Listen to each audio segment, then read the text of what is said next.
ფარმას სახელით ცნობილი ფარმაცევტული კორპორაციები მობილიზებულ ტრილიონობით დოლარს დღეს კონკრეტულ რევოლუციურ სამედიცინო პროექტებში აბანდებენ. 2026 წლისთვის ამ უმსხვილესი მოთამაშეების მთავარ სტრატეგიულ სამიზნეს ტრადიციული ქიმიური აბებიდან გენურ ინჟინერიასა და პერსონალიზებულ მედიცინაზე გადასვლა წარმოადგენს. მსხვილი ინვესტიციებით ფარმაცევტული გიგანტები უახლეს სამეცნიერო მიღწევებს რეალურ ფინანსურ აქტივებად უმოკლეს დროში აქცევენ. ფინანსური კაპიტალიზაციის კუთხით ყველაზე მასშტაბურ ინოვაციას მეტაბოლური დაავადებების მართვა წარმოადგენს. დანიური Novo Nordisk და ამერიკული Eli Lilly ინიექციური პრეპარატების უპრეცედენტო წარმატების შემდეგ წონის კლების სრულიად ახალ ორალურ მედიკამენტებს მასობრივად ცდიან. მათ უახლესი თაობის მოლეკულები როგორიცაა რეტატროდიტი და ორფორგლიპრონი ცხიმის წვასთან ერთად ადამიანის კუნთოვანი მასის შენარჩუნებას უზრუნველყოფენ. ამავდროულად ინდუსტრია კაგლისემას ტიპის კომბინირებულ თერაპიებზე მუშაობს, რომლებიც წონის კლების პროცესს კიდევ უფრო ეფექტიანს და მდგრადს ხდის. ამ მეცნიერულმა გარღვევამ აღნიშნული კორპორაციები მსოფლიოს ყველაზე ძვირადღირებულ ბიზნეს იმპერიებად უკვე აქცია. ონკოლოგიური მიმართულებით Big Pharma-ს ლიდერები სრულიად ახალ ტექნოლოგიურ სტანდარტს ამკვიდრებენ.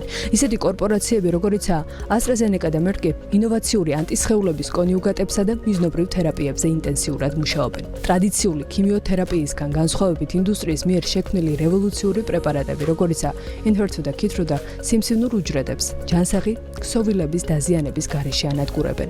ამ მიმართულებით Novartis-ი რადიოფარმაცევტული მედიკამენტის Pluvicto-სა და Lutaterras მეშვეობით ვირტუალ მედიცინას კიბოს მკურნალობის პერსონალიზებულ ინსტრუმენტად აქცევს. პარალელურად ფარმაცევტული კომპანიები mRNA ტექნოლოგიას ინდივიდუალური სიმსივნური ვაქცინების შესაქმნელად მასობრივად იყენებენ.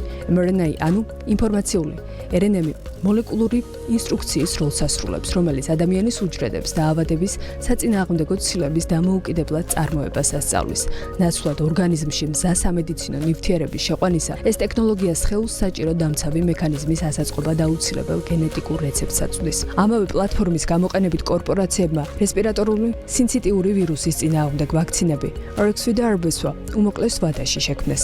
ნევროლოგიური და გენეტიკური დაავადებების მიმართულებით კი ფარმაცევტული ინდუსტრია კაცობრიობის განვითარებაში ყველაზე თამამ ნაბიჯებს დგამს. კომპანიები Biogen და Eli Lilly ალცჰაიმერის დაავადების შესაჩერებლად ახალი თაობის მონოკლონურ ანტისხეულებს, კონკრეტულად კი პრეპარატ Riquembis და Donanemab-ს წარმატებით ნერგავენ, რომლებიც ადამიანის ტვინში დამაზიანებელი ცილების დაგროვებას უშუალოდ ხელს უშლიან. ამავე დროს იშვიათი გენეტიკური ანომალიების სრულად განსაკურნად Vertex Pharmaceuticals და სხვა მსგავსი გიგანტები CRISPR გენური რედაქტირების ტექნოლოგიას და ინოვაციურ თერაპია KASCOV-ის კომერციულ სტანდარტად აქცევენ. დაზიანებული DNM-ის უჯრედულ დონეზე ჩანაცვლება ინდუსტრიის მომავალს მკაფიოდ განსაზღვრავს. კვლევითი პროცესების მნიშვნელოვნად დასაჩქარებლად Big Pharma ხელოვნურ ინტელექტს უპრეცედენტო მასშტაბით იყენებს. უძლიერესი ალგორითმები მილიონობით მოლეკულას აანალიზებენ და პოტენციური წამლის სტრუქტურას რეკორდულ დროში ავტომატურად აგენერირებენ. ახალი მედიკამენტის აღმოჩენის ტრადიციული 10 წლიანი და მრავალმილიარდიანი ციკლი ტექნოლოგიური პროგრესის ხარჯზე მინიმუმამდე დადის საბოლოო ჯამში. ამ უზარმაზარი კაპიტალ დაბანდებით ფარმაცევტული კორპორაციები სამეცნიერო რევოლუციასა და თავისუფალი ბაზრის მოთხოვნებს იდეალურად აბალანსებენ და გლობალური ჯანდაცვის სრულიად ახალ ეპოქას ქმნიან.